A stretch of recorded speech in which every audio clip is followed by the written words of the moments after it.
당신 앞에 두 갈래 길이 놓여 있다고 한번 상상해 보세요. 한쪽은 모든 걸 이룬 강력한 제국에 남아서 지금처럼 편안하게 사는 길이고요. 다른 한쪽은 모든 게 폐허가 된 고향으로 돌아가는 아주 고되고 험난한 길입니다. 당신이라면 어떤 길을 선택하시겠어요?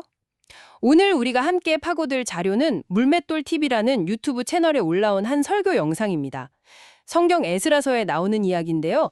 바빌론 포로 생활을 마치고 고향으로 돌아온 이스라엘 사람들, 워낙 유명한 이야기잖아요. 네, 그렇죠. 그런데 이 영상은 그 이야기의 이면에 숨겨진 아주 놀라운 디테일에 주목하더라고요. 바로 돌아온 사람들 명단 끝에 조용히 적혀 있는 7,337명. 그 종들의 이야기군요. 네, 맞습니다. 그들과 함께 돌아가기로 선택한 이방인 종들에 대한 이야기죠. 대체 그들은 왜 그런, 어떻게 보면 이해하기 힘든 선택을 했을까요? 지금부터 그 의미를 한번 깊이 파헤쳐보겠습니다. 자, 그럼 먼저 이 상황부터 좀 정리를 해보죠. 애초에 이스라엘 백성들이 왜 그 머나먼 바빌론까지 가서 살고 있었던 거죠? 네, 그 자료에 따르면요. 그들은 하나님과의 언약을 어긴 대가로 나라를 잃고 바빌론 제국의 포로로 끌려갔던 상황이었습니다. 그렇게 거의 70년이란 세월이 흐른 거고요. 70년이요? 와, 그럼 거의 두 세대가 바뀐 시간이네요. 그렇죠. 거기서 태어난 사람들은 바빌론이 그냥 고향처럼 느껴졌겠어요. 바로 그 지점이 아주 중요합니다. 그런데 어느 날 페르시아의 키루스 왕, 성경에서는 고레스 왕이라고 하죠. 아, 네네. 이 왕이 칙령을 내립니다. 너희들 고향으로 돌아가도 좋다. 가서 너희 신의 성전을 다시 지어라. 근데 이 분석에서는 이걸 단순히 한 왕의 관대한 정치적 결정? 이렇게 보지 않더라고요. 아, 그 이상의 의미가 있다는 거군요. 그렇죠. 이건 키루스 왕의 입을 빌린 신의 명령이다. 이렇게 해석을 하는 거죠. 이스라엘 백성에게 회개하고 돌아와서 무너진 공동체를 다시 세우라는 겁니다. 우와. 심지어 키루스 왕 스스로가 이렇게 고백했다고 설명해요. 나의 모든 권력은 이스라엘의 신 여호와께로부터 왔다. 그의 명령에 따라 내가 예루살렘의 성전을 재건하겠다. 아니, 세계 최강대국의 왕이 정복당한 나라의 신을 인정하고 그 신의 명령을 수행하겠다고 선언한 거잖아요. 네, 당시 세계관으로 보면 정말 파격적인 고백이었던 셈이죠. 정말 놀랍네요. 근데 여기서부터 이야기가 진짜 흥미로워지는 것 같아요. 그렇게 왕까지 나서서 길을 열어줬는데 정작 돌아간 사람은 정말 극소수였다고요? 네, 자료에 따르면 고향으로 돌아간 이스라엘 백성은 전체의 단 5%에 불과했다고 합니다. 5%요? 네, 나머지 95%는 그냥 바빌론에 남는 걸 선택한 거죠. 솔직히 저는 이 95%의 마음이 더 이해가 가는 것 같기도 해요. 아, 그러세요? 네. 70년이나 살았으면 거기서 사업도 하고 자식도 낳고 나름의 기반을 다 닦았을 거잖아요.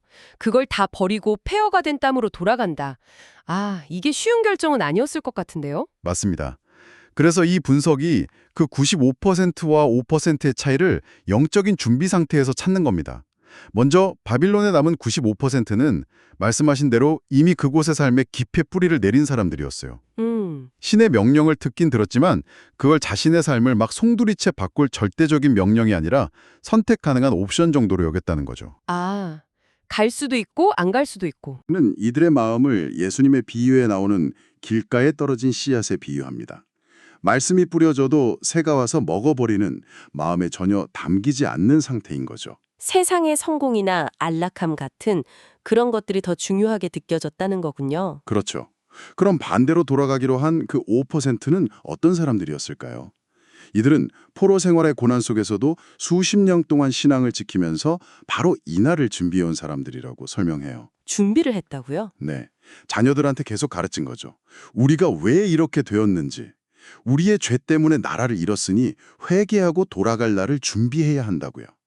그들에게 바빌론의 풍요로움은 축복이 아니라 오히려 자신들의 신앙을 흔드는 위험한 유혹으로 보였던 겁니다. 이들의 마음은 좋은 밭과 같았다고 말하죠. 그리고 바로 그 좋은 밭을 가진 5%의 사람들 틈에 오늘 이야기의 진짜 주인공들인 7,337명의 이방인 종들이 있었던 거고요. 맞습니다. 에스라서 2장 65절에 정확히 기록된 숫자죠. 남종과 여종 7,337명. 이들은 혈통적으로 이스라엘 사람이 아니었습니다. 여기서 정말 궁금한 게 생겨요. 주인인 이스라엘 사람들이야 뭐 고향으로 돌아간다는 명분이라도 있지만 이반인인 종들은 왜 굳이 그 험한 길을 따라 나섰을까요? 설교에서는 이 선택을 자발적인 선택이었다고 강조하던데 사실 좀 의문이 들어요. 어떤 점에서요? 아니, 아무리 길이 험해도 주인이 가자고 하는데 종의 입장에서 저는 안 가겠습니다. 이게 현실적으로 가능했을까요? 아주 날카로운 질문이네요. 그 분석도 바로 그 점을 지적합니다. 만약 이게 주인의 강요였다면 불가능한 일이었다고 말이죠. 불가능했다고요? 네, 예루살렘까지 가는 길이 수개월이 걸리는 사막길이었어요. 낮에는 타는 듯이 덥고 밤에는 얼어붙을 듯이 추운 그야말로 목숨을 건 여정이었거든요. 그런 길을 7천 명이 넘는 사람들을 억지로 끌고 간다는 건 이건 불가능에 가깝다는 거죠. 아, 그래서 주인들이 선택권을 줄 수밖에 없었다고 봐요. 우리는 돌아가려 하는데 너는 어떻게 하겠느냐? 상황 자체가 강요를 불가능하게 만들었다는 해석이군요. 그렇다면 더더욱 궁금해지네요. 그들은 왜 남겠다가 아니라 가겠다는 그 어려운 선택을 했을까요? 설교의 핵심 주장이 바로 여기서 나옵니다. 그들이 자신들의 주인, 즉 돌아가기로 결정한 5% 이스라엘 사람들의 삶을 봤다는 거예요.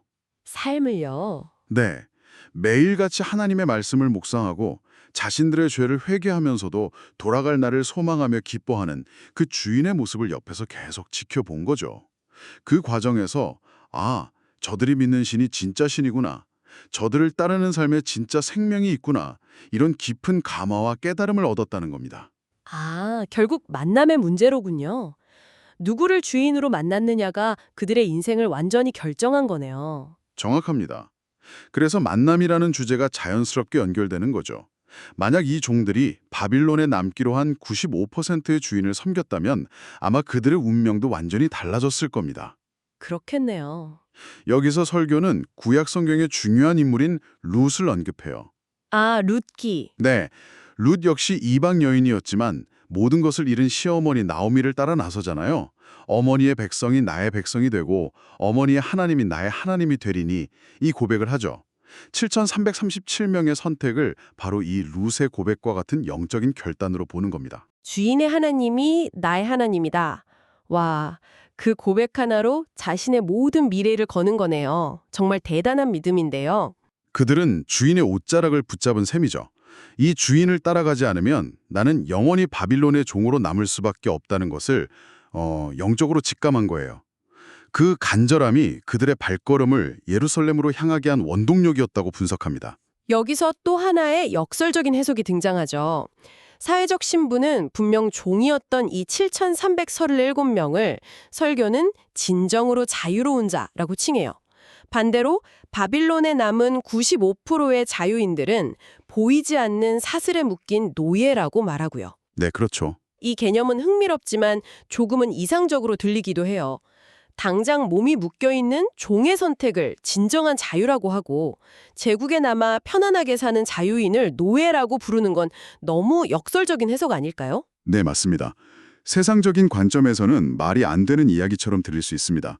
하지만 이 분석이 제시하는 자유의 개념은 세상의 기준과 완전히 달라요. 어떻게 다른가요? 7,333명은 고난의 길, 어떻게 보면 십자가의 길을 선택함으로써 죄와 자아로부터의 영적인 자유를 얻었다고 보는 겁니다. 반면 95%는 비록 몸은 자유로웠을지 몰라도 세상의 안락함과 성공, 욕망이라는 자아의 감옥에 스스로 갇혀버렸다고 해석하는 거죠.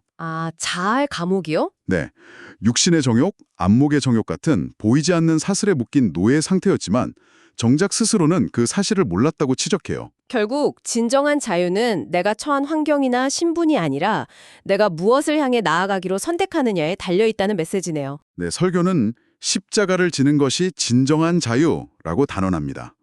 십자가 없는 신앙은 가짜이며 십자가를 질 때 비로소 세상의 어떤 어려움에도 흔들리지 않는 진정한 자유를 얻게 된다고 강조하죠. 7,337명의 선택은 바로 그 십자가를 지기로 한 결단이었던 셈입니다.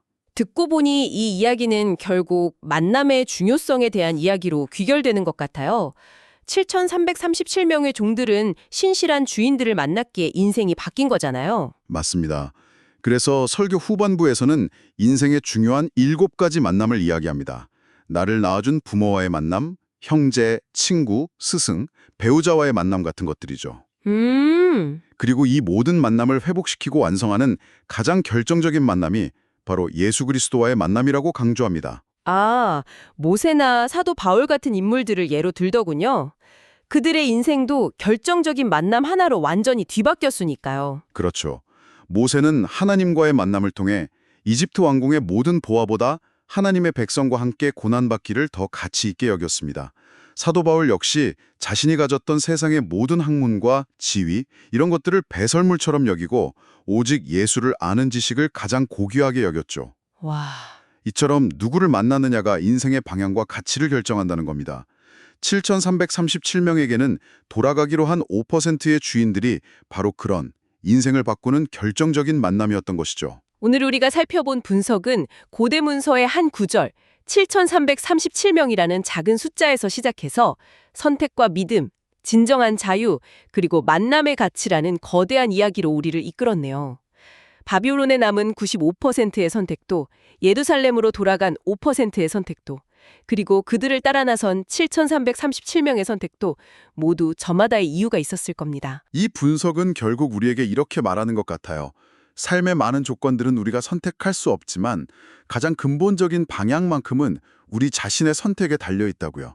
마지막으로 당신에게 이런 질문을 던져보고 싶네요. 만약 당신이 그 7,337명 중 한 사람이었다면 어땠을까요? 익숙하고 편안한 바빌론의 삶과 모든 것이 불확실하고 고된 예루살렘으로의 길 사이에서 당신의 발걸음을 움직이게 만들거나 혹은 그 자리에 주저앉게 만들 그 보이지 않는 가치는 과연 무엇이었을까요? 가끔 보면요, 역사책의 아주 작은 각주 속에 진짜 대단한 이야기가 숨어 있을 때가 있더라고요. 오늘 바로 그런 이야기를 해보려고 합니다. 모든 걸 버리고 일부러 더 어려운 길을 갔던 7,337명, 이 미스터리한 선택에 대한 이야기인데요. 도대체 왜 그랬을까요? 자, 여기 아주 오래된 인구조사 기록이 있습니다. 바빌론 포로 생활을 마치고 고향으로 돌아온 사람 총 42,360명. 그런데 말이죠, 이 기록이 좀 이상해요. 이 전체 숫자 말고 유독 7,337명이라는 숫자를 콕 집어서 따로 적어놨거든요. 이 사람들은 대체 누구길래 이렇게 특별 대우를 받은 걸까요? 네, 이 미스터리를 풀려면 우리 시간을 좀 거슬러 올라가 봐야 합니다. 모든 게 시작됐던 그 운명적인 선택의 순간으로 한번 가보시죠. 무려 70년. 와, 70년이면 거의 고향을 잊어버릴 만큼 긴 시간이잖아요. 그렇게 긴 포로 생활이 이어지고 있었는데 기원전 538년에 정말 역사의 흐름을 완전히 바꿔버리는 사건이 터집니다. 당시 페르시아의 고레스 왕이 이스라엘 백성에게 자, 이제 너희 고향 예루살렘으로 돌아가도 좋다 하고 기회를 준 거죠. 이 기회가요, 그냥 이사 가는 수준의 이야기가 아니었어요. 이건 파괴됐던 성전을 다시 세우고 완전히 잃어버렸던 우리 민족의 정체성, 그 문화를 다시 되찾을 수 있는 정말 어마어마한 과업이었던 거죠. 저희가 오늘 살펴보는 이 자료에서는요, 이걸 그냥 정치적인 결정, 왕의 칙령 이렇게 보질 않아요. 이건 신의 부르심이었다는 거죠. 돌아와라, 회개하고 집으로 돌아와라. 그러니까 돌아가는 건 선택사항이 아니라 반드시 따라야만 하는 영적인 의무이자 회개의 기회였다. 바로 이런 시각입니다. 그런데 바로 여기서 이야기의 진짜 반전이 시작됩니다. 그렇게 오랫동안 기다렸던 자유의 기회잖아요. 그럼 다들 환호성을 지르면서 짐을 쌌을 것 같은데 대다수의 반응이 정말 상상 밖이었습니다. 결과가 정말 충격적이에요. 이 자료를 보면 그 꿈에 그리던 고향으로 돌아가겠다고 나선 사람이 고작 5%밖에 안 됐다는 겁니다. 나머지 95%? 그러니까 100명 중에 95명은 이 기회를 그냥 거절하고 이국 땅인 바빌론에 남기로 한 거예요. 수십 년을 기다렸는데 이게 무슨 일이죠? 아니, 도대체 왜 그랬을까요? 이유는 간단합니다. 바빌론에서의 삶은 이미 너무 안정되고 익숙해진 거죠. 잘 되는 사업도 있고 나름 사회적인 지위도 있고요. 그런데 예루살렘은요? 완전히 폐허가 된 도시에서 맨 땅에 헤딩하듯 모든 걸 새로 시작해야 하는 그야말로 고생길이 훤히 보이는 선택지였던 겁니다. 이 자료는 바로 이 점을 지적합니다. 그 95%의 사람들이 바빌론의 그 편안함에 너무 길들여져 버린 나머지 신의 명령을 그냥 여러 옵션 중 하나로 여겨버렸다는 거죠. 돌아가는 게 나한테 이득일까? 손해일까? 이렇게요. 절대적인 부르심이 개인의 손익 계산 문제로 바뀌어버린 순간입니다. 하지만 이야기는 여기서 끝나지 않습니다. 자, 이제 시선을 그 5%의 소수에게로 한번 돌려보죠. 그리고 마침내 그들과 함께 길을 떠났던 미스테리한 7,337명의 정체를 밝힐 시간입니다. 이들의 선택이야말로 이 이야기의 진짜 반전이거든요. 돌아가겠다고 선택한 그 소수의 무리 속에 놀랍게도 이스라엘 사람이 아닌 7,337명이 포함되어 있었던 겁니다. 네, 맞아요. 그들은 이스라엘 사람이 아니었어요. 예루살렘을 재건해야 할 민족적 의무도, 종교적 의무도 정말 아무것도 없는 이방인 신분의 남녀 종들이었습니다. 그들에게 예루살렘은 약속의 땅이 아니었단 말이죠. 이 자료에서는 아마 이랬을 거라고 추측합니다. 예루살렘으로 가는 길이 얼마나 험난한지 아는 주인들이 차마 이 종들에게 같이 가자고 강요할 수는 없었을 거라는 거죠. 그래서 분명히 선택권을 줬을 겁니다. 너희는 이 편안한 바빌론에 남아도 좋다. 아니면 모든 걸 버리고 우리와 함께 이 고된 길을 가겠느냐 하고 말이죠. 여기서 이 설교는 이 종들의 선택을 성경에 나오는 룻이라는 인물의 고백에 비유하는데요. 룻은 자기 고향, 편안한 삶 다 버리고 시어머니 하나님을 따르는 믿음의 길을 선택했거든요.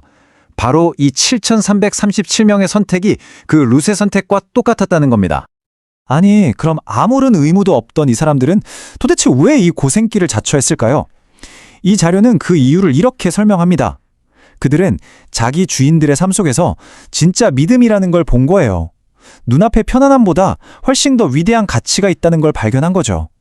와, 이거야말로 한 사람의 진실된 삶이 주변에 얼마나 강력한 영향력을 줄 수 있는지를 보여주는 대목 아니겠어요? 자, 그럼 마지막으로 이 아주 오래된 기록이 오늘날 우리에게 던지는 메시지는 과연 무엇인지 그 핵심을 한번 짚어보겠습니다. 이 자료가 궁극적으로 말하고 싶은 건 바로 이 선한 영향력의 사슬인 것 같아요. 보세요. 먼저 주인들이 믿음으로 살죠. 그러면 그 모습이 주변 사람들에게 영감을 줍니다. 그걸 본 이방인들이 그 확신을 목격하고요. 결국에는 그들 스스로가 완전히 새로운 엄청난 선택을 하게 되는 거죠. 이 놀라운 과정 말입니다.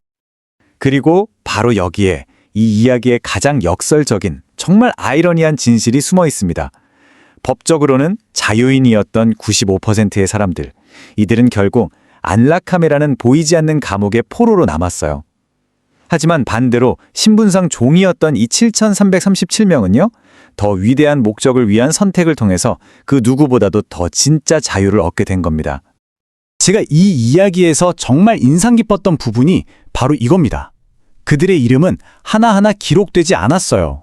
하지만 7,337이라는 이 숫자가 아주 정확하게 기록되었다는 사실, 이건 뭘 의미할까요? 그들의 집단적인 선택, 그리고 그 안에 담긴 한 사람 한 사람의 그 소중한 결단이 결코 잊히지 않았다는 걸 보여주는 거죠. 결국 이 오래된 이야기는 오늘을 사는 우리에게 아주 묵직한 질문 하나를 던집니다. 당신에게 진정한 자유란 무엇입니까? 혹시 우리도 모르는 사이에 편안함이라는 이름의 감옥에 갇혀서 더 의미 있는 길로 나아갈 수 있는 소중한 기회를 그냥 흘려보내고 있는 건 아닐까요? 이 질문을 한번 곰곰이 생각해 보시면서 오늘 이야기를 마무리하겠습니다.